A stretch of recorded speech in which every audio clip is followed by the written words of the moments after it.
Ladies and gentlemen, so we are keeping on our scientific front line, and today we have a very interesting topic for discussion. This topic will be about the internet function and use in wartime, and our lecturer today is Olena Goрошko, professor, HubDoc in sociology and linguistics, member of fifth sections of National Agency of Quality of Education in Ukraine.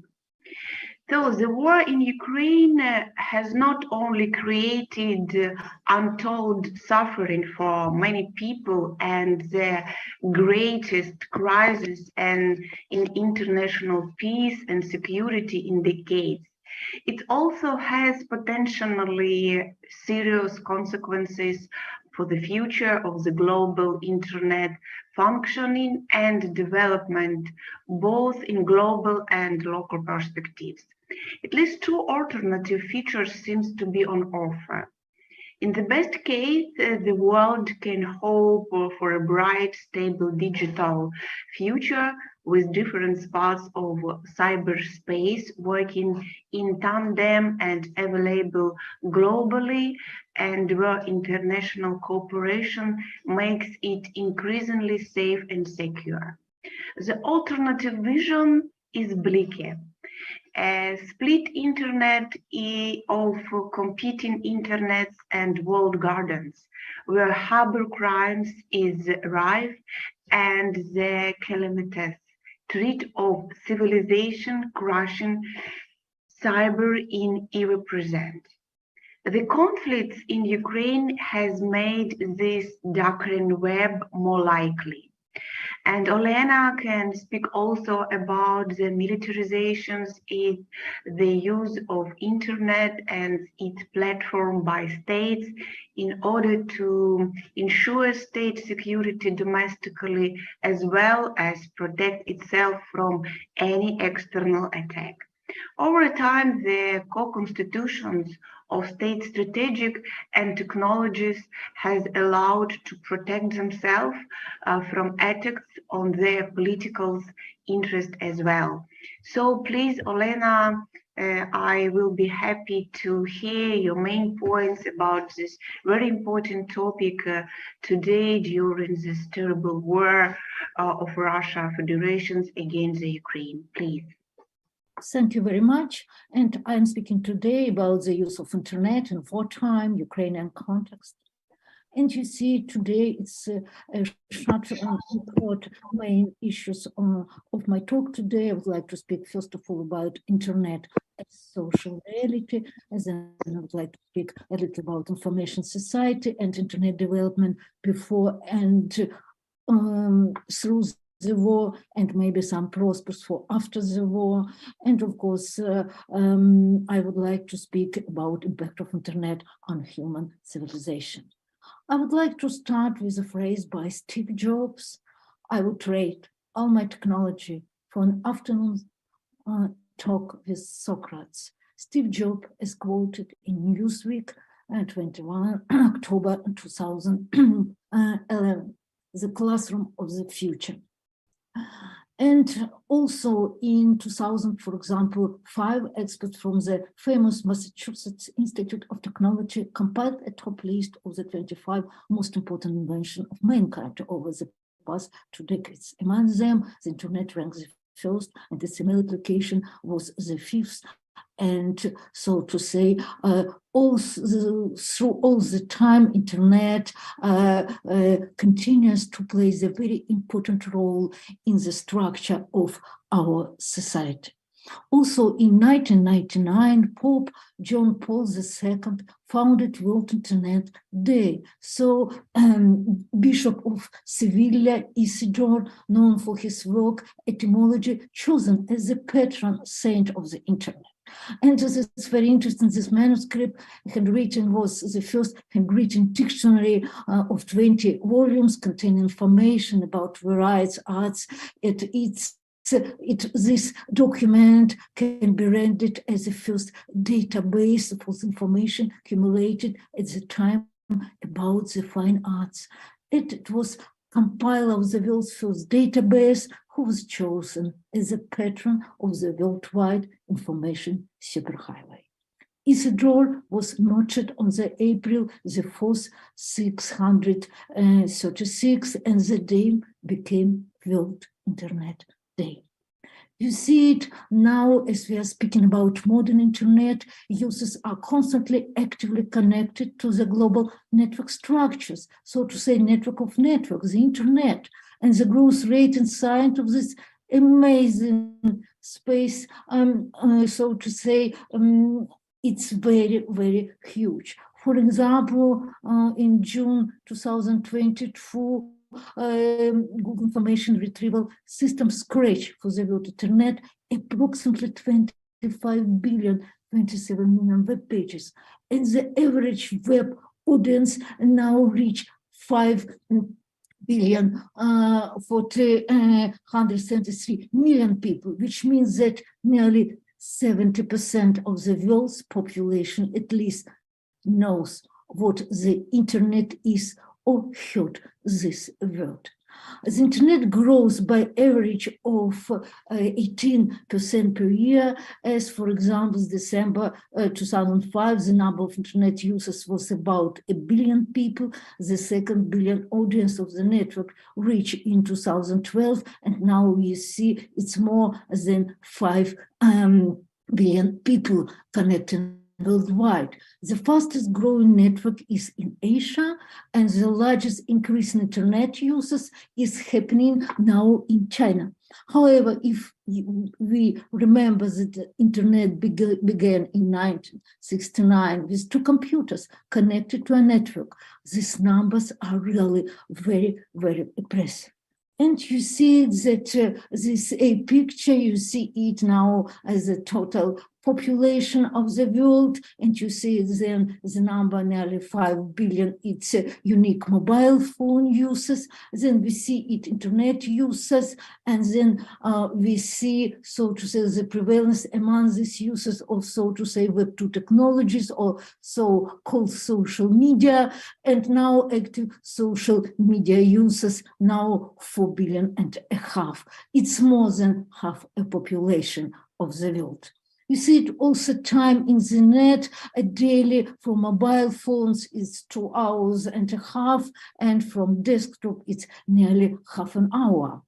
And you see it current internet picture, if we are speaking about before the war, the latest data suggests that internet users grew by 192 million over months, resulting in annual growth of just 4% in 2021. It's not very big figures, but it seems to me that such lower of growth can be stipulated by the impact about the COVID pandemic impact, and these numbers don't reflect the actual growth in internet users over the past year. It seems to me the figures must be bigger, because the main impact of COVID on our society, to my mind, was the greater speed of digitalization of all social practices. And of course, as a result, there is a very good chance that high numbers for growth between 2021 to 2022 are to be reported and becomes available by the very end of this year. And so it's very interesting to compare the widespread of media, and I would like to stress that phone, which was first presented at the World Exhibition in Philadelphia, took 55 years for the number of its users to reach 13 million people. Television reaches similar level of users in 13 years, and internet only 3 years for this time. But Facebook added 100 million users to the second web service of the social network in less than 9 months.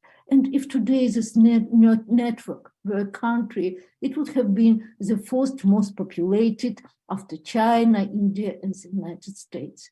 And every day we see it, the number of entries, so to say, it's bigger and bigger. And now you see it, so this social media growth, you see it concerning for 10-year period from January 2012, from billion and a half to 4.5 billion January 2022.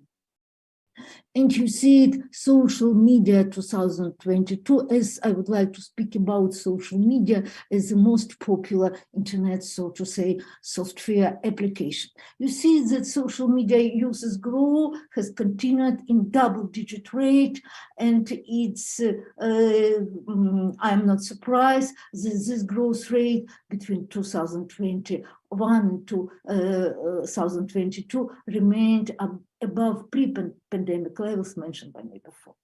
For context, the latest data indicate also that 424 million users started their social media over the past year, equating to an average of more than 1 million new users per day, or roughly 13.5 users every single second. And as we are speaking about preferences in usage of social media, I would like to speak about favorite platforms in the world, reveals and concerning, so to say, consolidated data is the most popular Instagram. And on Instagram now overtaking Facebook to claim second place in the worldwide rankings. It's still a close gap though. 14.8% of global internet users identify Instagram as their favorite platform, compared with 14 and 5% for Facebook. However, another meta platform from its WhatsApp tops the global rankings with 57% of working age internet users choosing the messenger, namely WhatsApp, as their favorite social platform. And of course, you see it, the data for January 2022, we are seeing WhatsApp prevalence, Instagram, Facebook, WeChat, and all others, TikTok, Sync, and of course, Telegram messaging. You see it.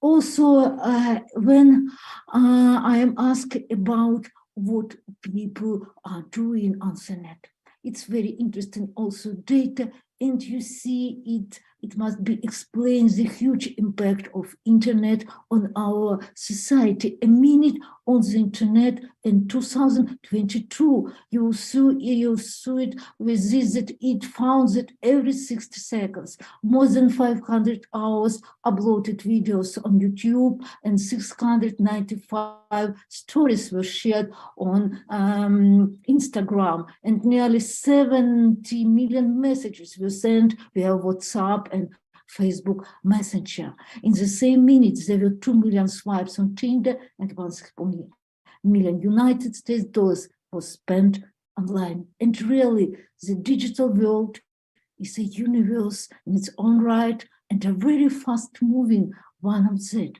Myriads of downloads and uploads, posts and searches, likes and dislike, messages sent and received, listened and streams happen every minute on the World Wide Web. And you see it if we analyze, of course, the decrease of online content and speaking about the volume of information on the net, it's really, really huge.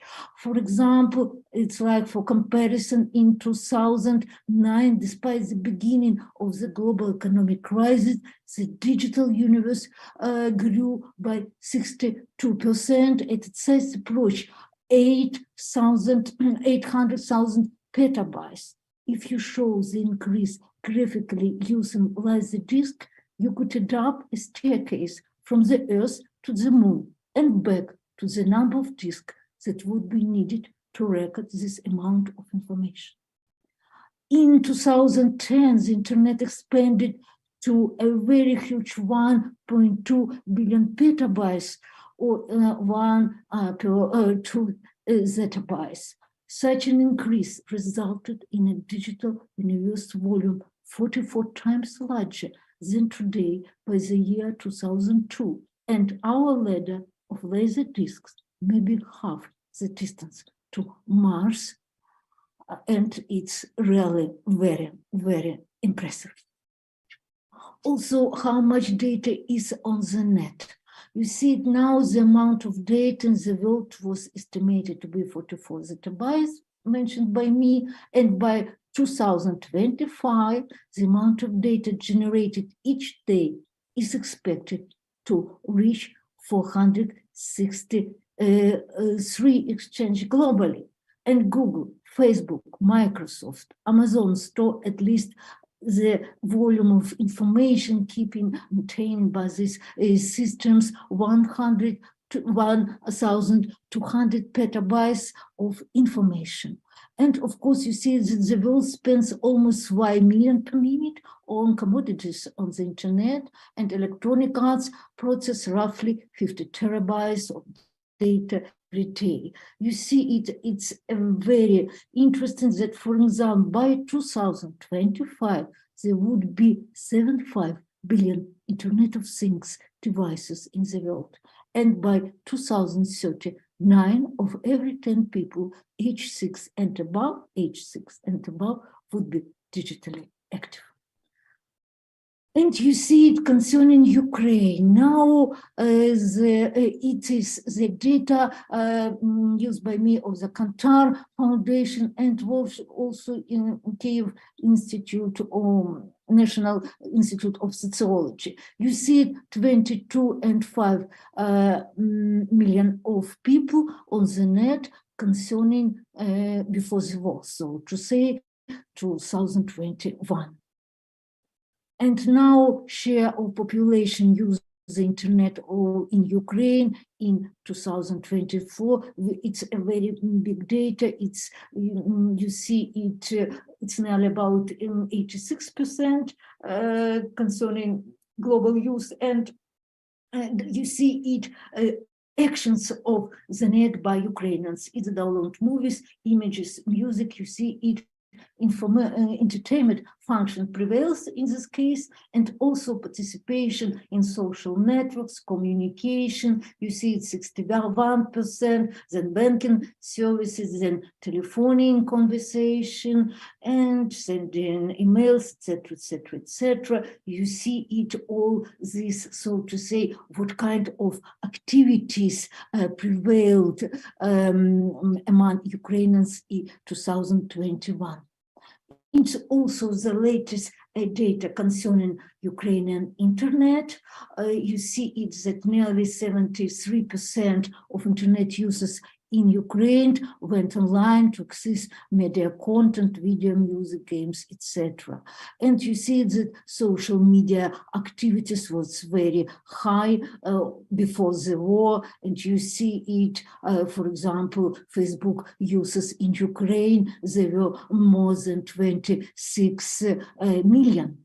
And of course, there were nearly about 30 million internet users in Ukraine in January 2021, and internet penetration in Ukraine was about 67.6%, but data to my vary from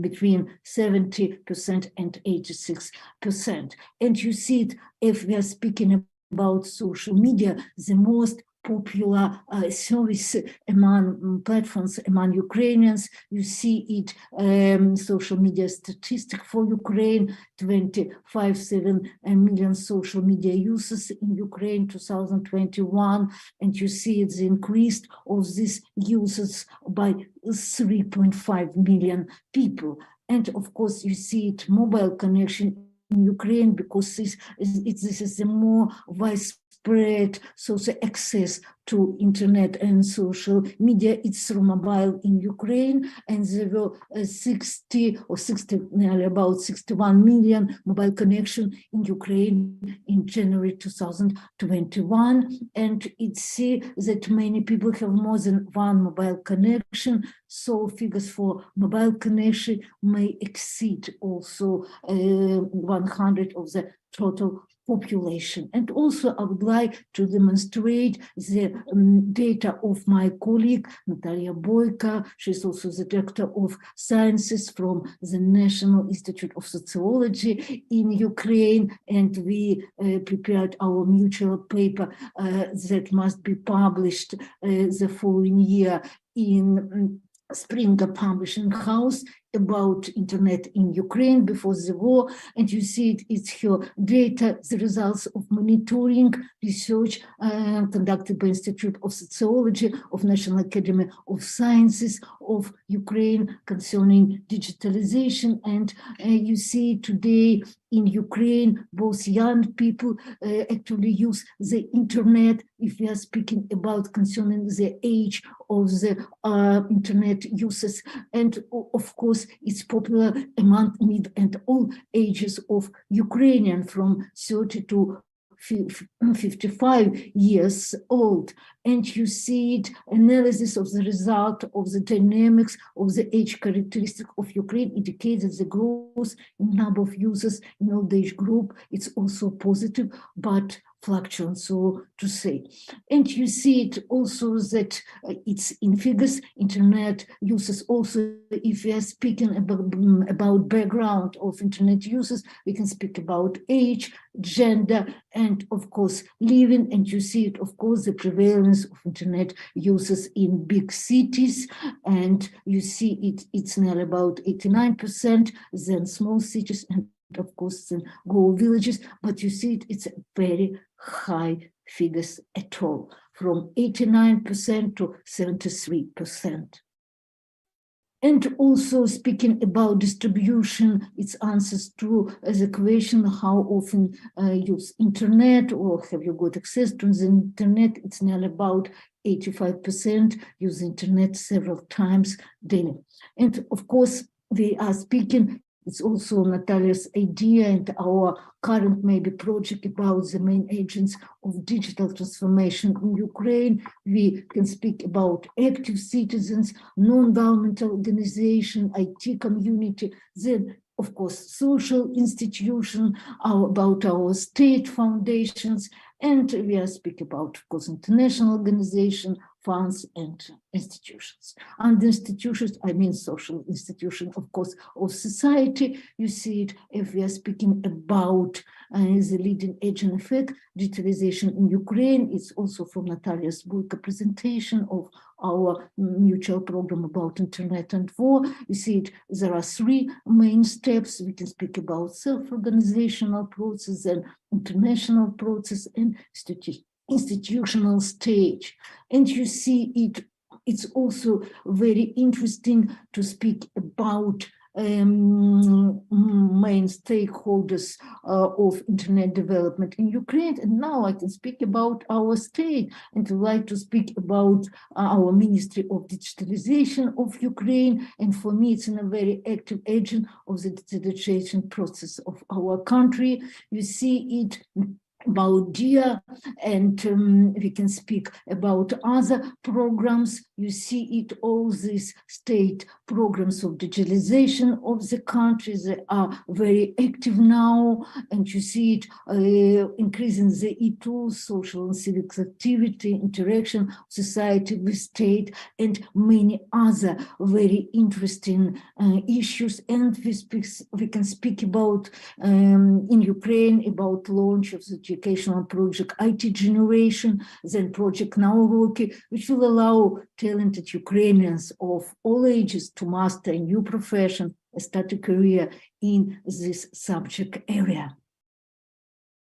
And of course, I would like to speak now about DIA. It's a very interesting program. It's very helpful program, especially I understand its importance after the start of war. And if we are speaking about DIA, it's mobile application, web portal, and brand of digital Ukraine developed by Ministry of Digital Transformation of our country. It was launched in 2020, and this application allows to store the driver's license, domestic and foreign passport, and other documents in the smartphone, as well as transfer copies of this when receiving banking or postal services. It's a very convenient, and it's about speaking of this service. In May 2022, after the start of war, the application and the portal are already used more than 17 million people. There are already 72 services available on this portal and 9 services and 15 digital documents in the application. Also, you see it's look like this service of state services online.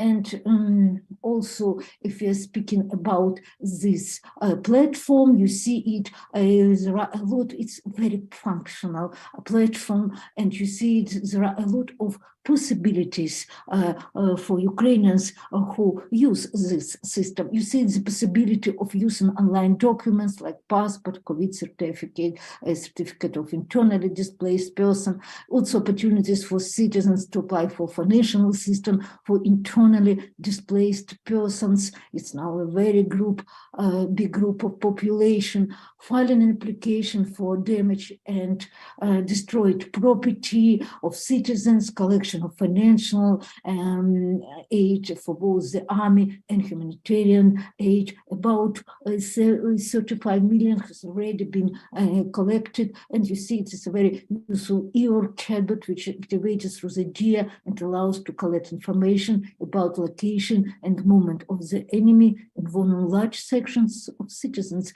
in public intelligence. More than 320,000 Ukrainians have already taken this opportunity. And you are speaking, it's about the stage acting of the main agents of the digitalization process. We can speak about intensifying the dialogue between the citizen, the netizen, and the state to solve urgent problems. And of course, it reduces the distance of such a dialogue in a way, transforming this dialogue, and also this activation presents wonderful possibility for providing feedback to all agents of digitalization activity and interaction.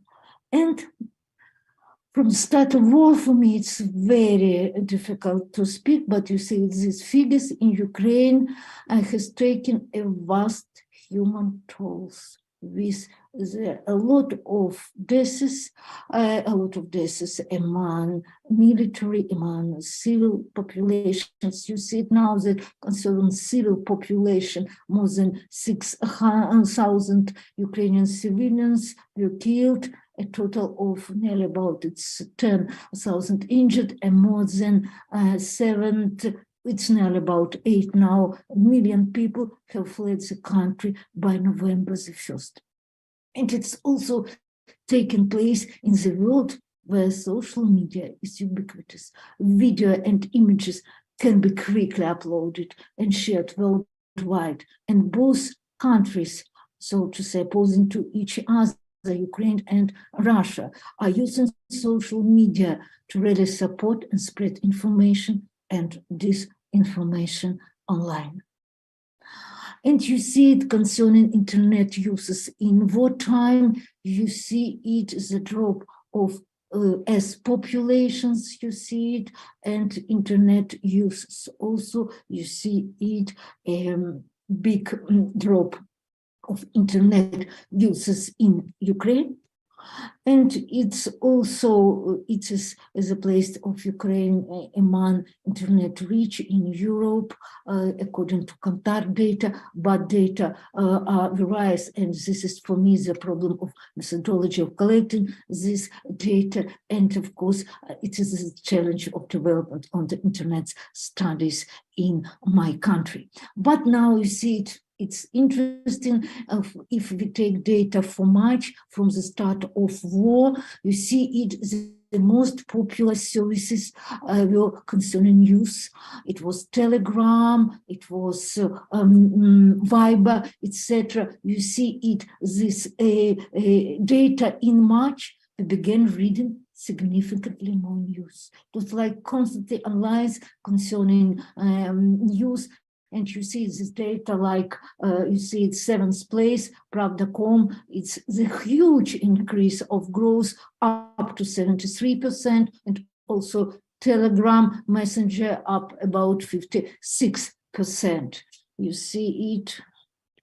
And now it's very interesting research conducted for the appeal of Apora Foundation by Kyiv International Institute of Sociology.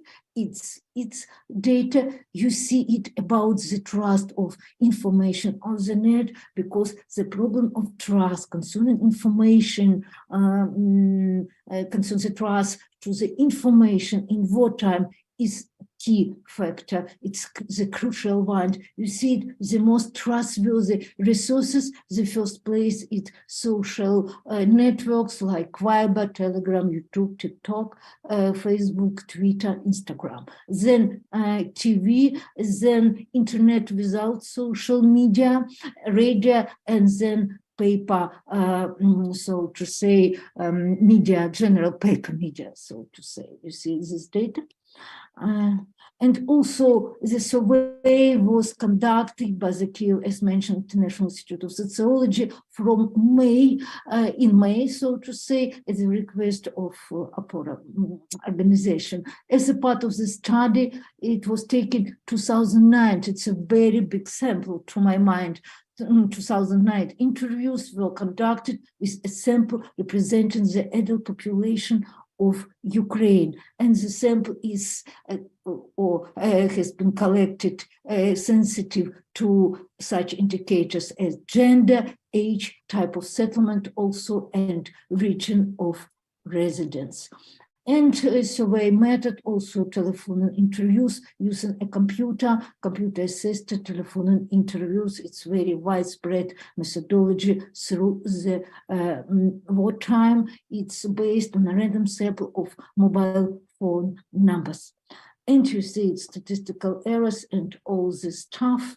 And of course, you see it, so to say, about the trust to info, about the news.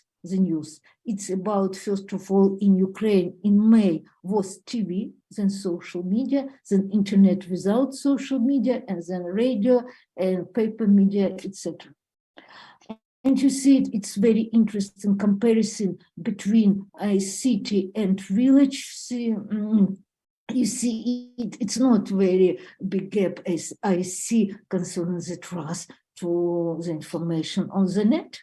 You see it, it's also practically no gender gap in trust to information or concerning to the social media, and you see among males and females, and you see it's practically, it's interesting that concerning TV, women trust TV more than men.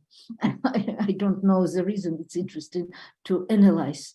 And you see it also concerning the age, about, you see it's the most trustworthy social media for the population among 40 to 49 years old. You see it, and also concerning TV, the most trustworthy, it's for 70 plus age group.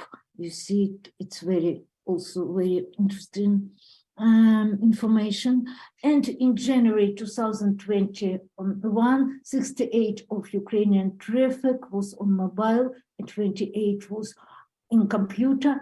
And in March, 80% went online from computers, and the share of mobile traffic increased to 83%. Therefore, we should also consider the applications that were used by Ukrainians from the beginning of invasion.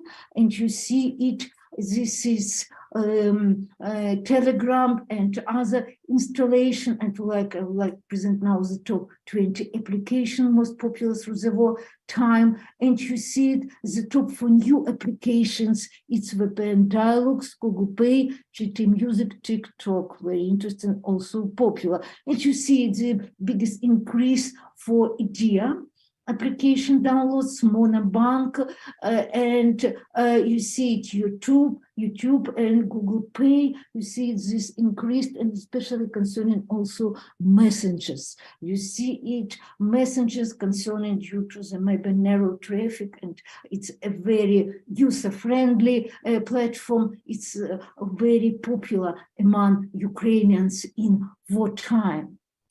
And you see it, please note the data, it's the first demonstration for me for March, and the priorities for application have changed since then, as happened with sites. So, for example, already in April, May, the situation is changing slowly. In April, the enemy retreated from the Kiev and Sumy regions, and people began to return to their homes or focused on resuming a life in new regions. And you see the traffic to news sites began to fall. Instead, e-commerce sites received more attention. Also, it was very popular among Ukrainians educational sites, such as Naurock, to the lesson in English, and Brainly, Znanya.com has also grown and in high demand of Ukraine, and you see it in May, less news, so to say, and more shopping concerning preferences of youth internet platforms in Ukraine. Also, you see it, the most popular site with video conferencing service in Ukraine is YouTube, 71%. It's a very, very big data. And you see it also, we are speaking about Google Trends, and by the end of my presentation, I show the data to the December 2022, but from the beginning of war, Google searches this month, you see it, the most popular Ukraine-Russia negotiation, the Snake Island negotiation, Chernobyevka, Gostomel, Moscow cruise, yeah, no, etc. People, Easter, congratulations, Oksana Marchenko, map of air raid sirens, Ukraine, Mother's Day, Eurovision, etc. You see it, it is the preferences concerning Google searches of war months in Ukraine.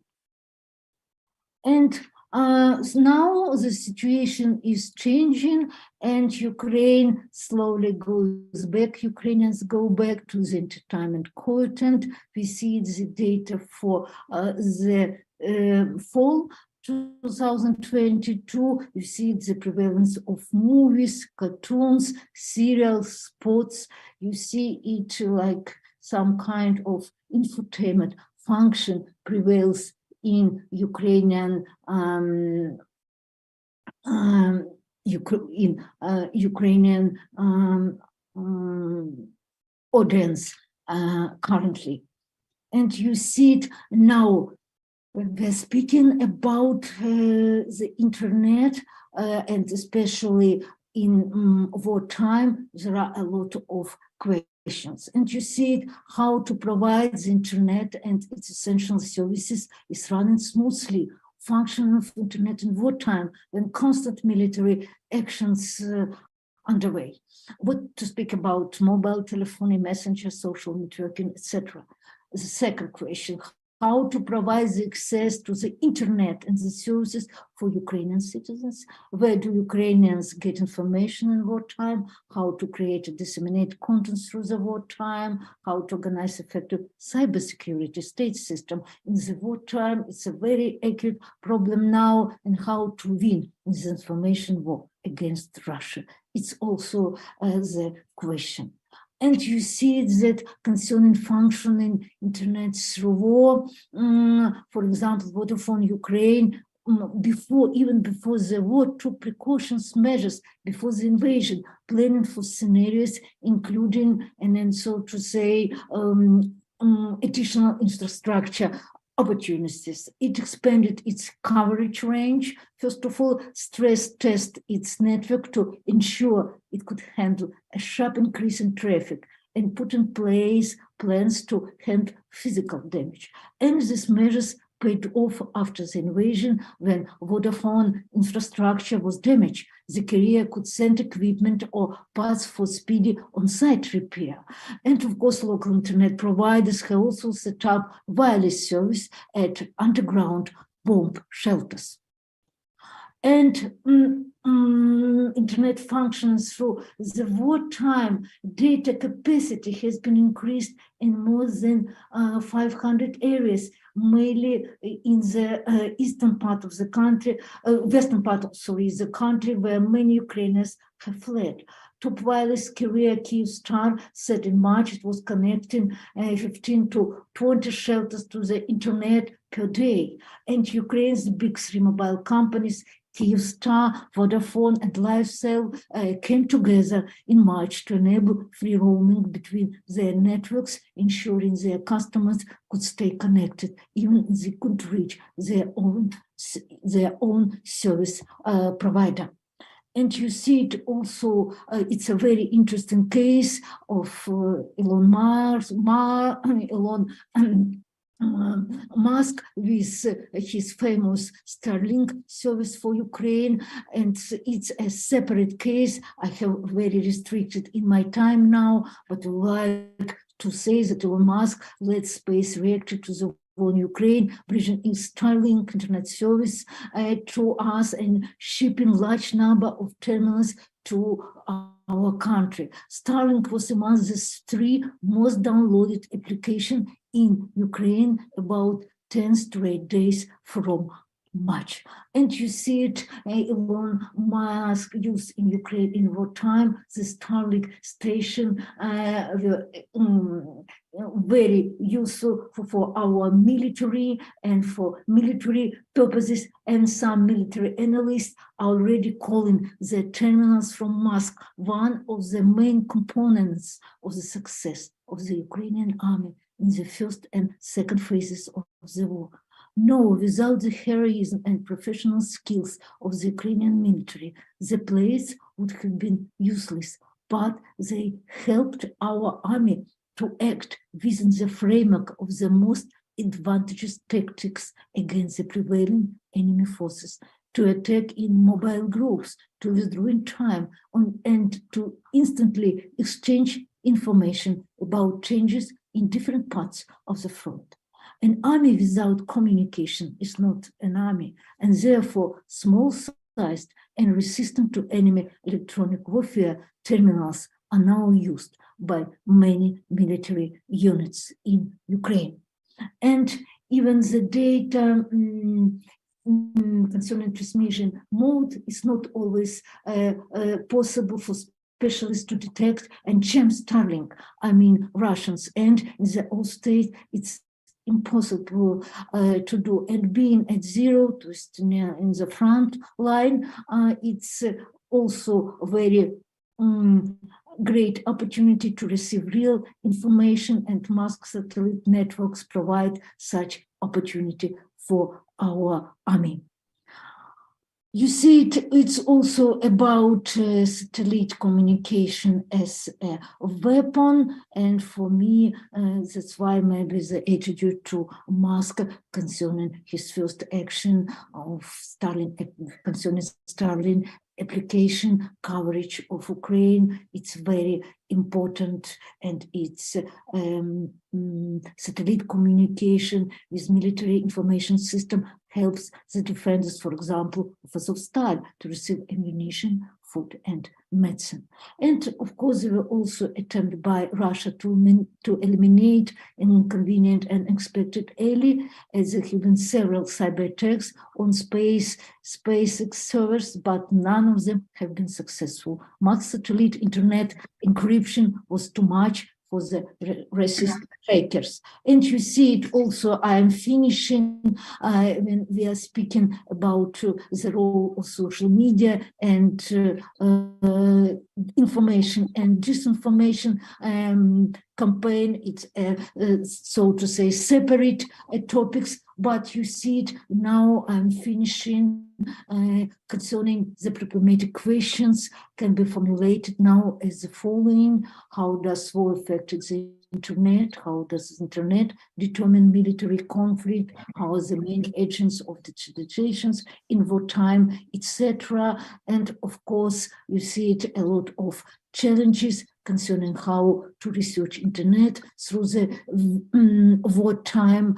But concerning Internet perspectives after the wartime, I see two ways. The first way, it's positive. The second one, it's negative. Concerning positive, I see the global connection worldwide and international cooperation increase, and we are speaking about safe security development measures. The second negative scenario is so split Internet, use of firewalls, the sovereignization to, so to say, separation of Internet to national segments, etc. And it's difficult to say what is more prevail. And finishing my report today, I would like to say that I received the latest data concerning the trends or concerning the latest Google Trends. It's the most popular. There are 3 tendencies concerning Google searches on the net for Ukraine of this year. It's airstrikes, it's e-help, and it's how to receive digital support for Ukrainians. And it's really very important net of the alarms news of Ukraine and e-help. You see it, it's like, look, the top 3 searches for the Google for our country.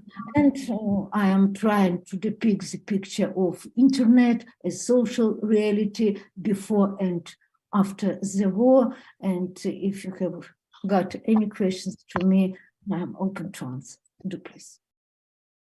Okay, so thank you so much for your interesting messages and for this very interesting topic you raised. I have been listening your lecture, Olena, and I thought that right now it seems it is the first time in world history when we can follow this war in real time. We see and hear what is happening on the front line from both sides, especially at the beginning of the war. We followed every shelling and every rockets and saw the scaling of destruction with a difference of several minutes.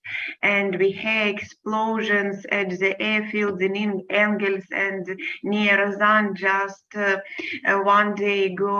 And we can observe war crimes from the deoccupied territories, and we have the enemy's conversations between members' families, etc., etc. And this current situation with digitalization allows us to observe everything in real time. We will not discuss it now, is it good or bad? It is, I think, question for discussion and not only for one lecture, for sure. But now I have other questions for you. So what is your opinion? What are the greatest impacts of Internet of global society?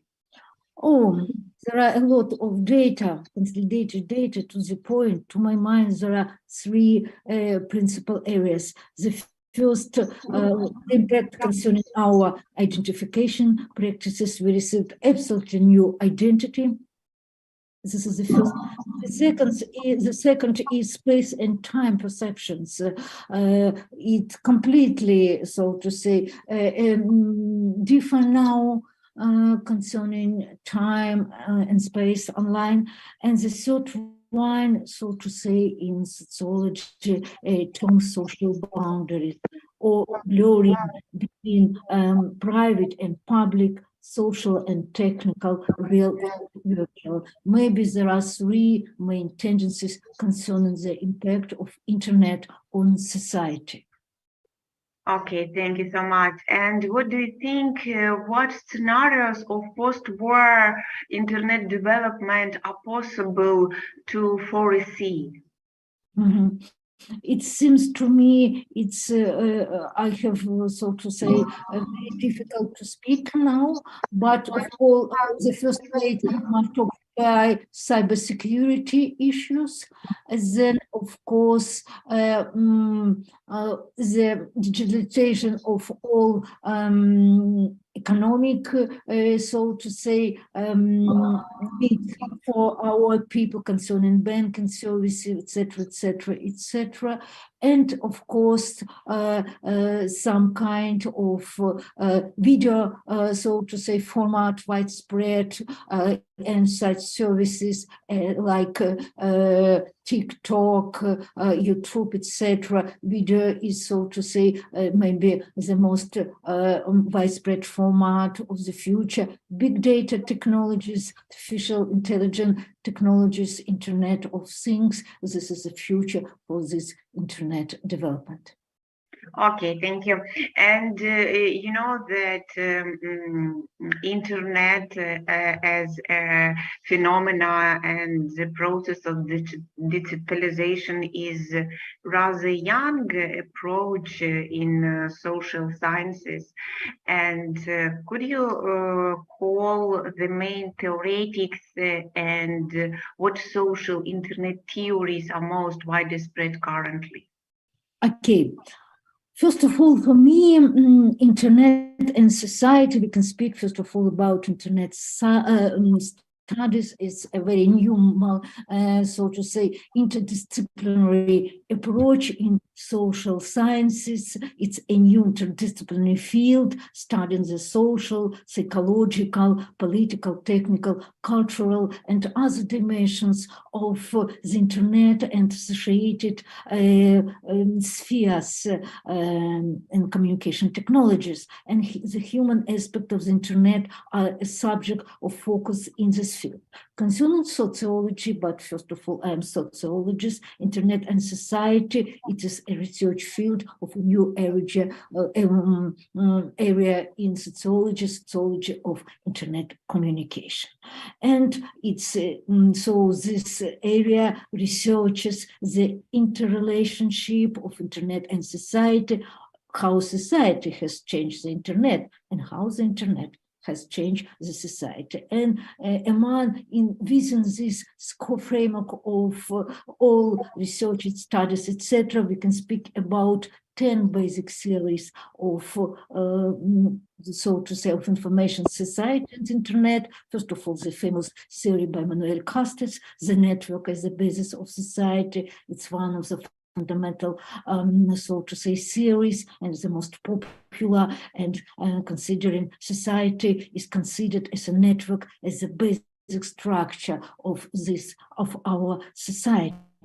Also, the second theory is the network as the nervous system of society. It's in contrast, it's opposite to Manuel Castells' theory. Also, theory regarded networks as a basic, not as a basic social structure, but like a resource for transformation society, creating new combination of connection between traditional actors as well as combination of social and media system, which can be described as a nervous system of modern society. It's also speak about the adaptation of power to the new information regime. It's a very interesting theory in political studies of internet. And also we can render internet as a utopia factory, according to the French researcher Patrice Fréchy, notes the importance of the internet as a utopia factory. constructing previously unseen forms of social and political relationships. And also there are connectivity and the phenomenon of the network public, and of course there are a lot of crowdsourcing series concerning how to consolidate internet community, and also one of the most popular series in academy, it's Internet and the Social Imagination. It attempts to order and explain such radical differences in the assessment of the role of Internet and digital technologies in, so to say, in social construction of technology, and of course, the concept of social imagination concerning what is the social future of our society and the generation of new social senses. So to say, there are a lot of very interesting series, but Internet studies, it's a rather new area in concerning the research of Internet at all. We can speak about geography of Internet, we can speak about linguistics of Internet, sociology of Internet, and politics to, so to say, enterprises to many other wonderful things which were possible due to the Internet and social media.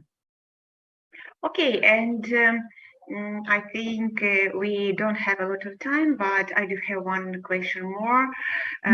So according to your last answer on pre-last questions, how would you describe what are Internet studies? Concerning Internet studies, for me, I understand, so to say, some kind of Internet studies when I worked at Oxford University in Internet Institute associated at the Balliol College in Oxford University, and the head of this institute, Professor William Dutton, became the first professor of Internet studies in the world. And so for me now, Internet studies a very interdisciplinary area. It's, so to say, combining such areas as, or interacts with such areas as cyberculture, human-computer interactions, science and technology studies together. Okay, thank you so much. You're welcome.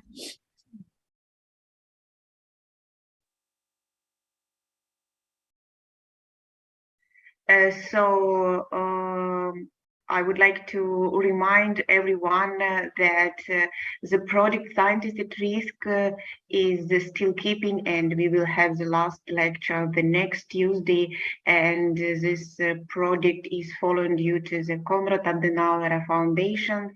And today with us Olena Goрошko, professor, Habdoc in Sociology and Linguistics, member of 5th Section National Agency of Quality of Education in Ukraine.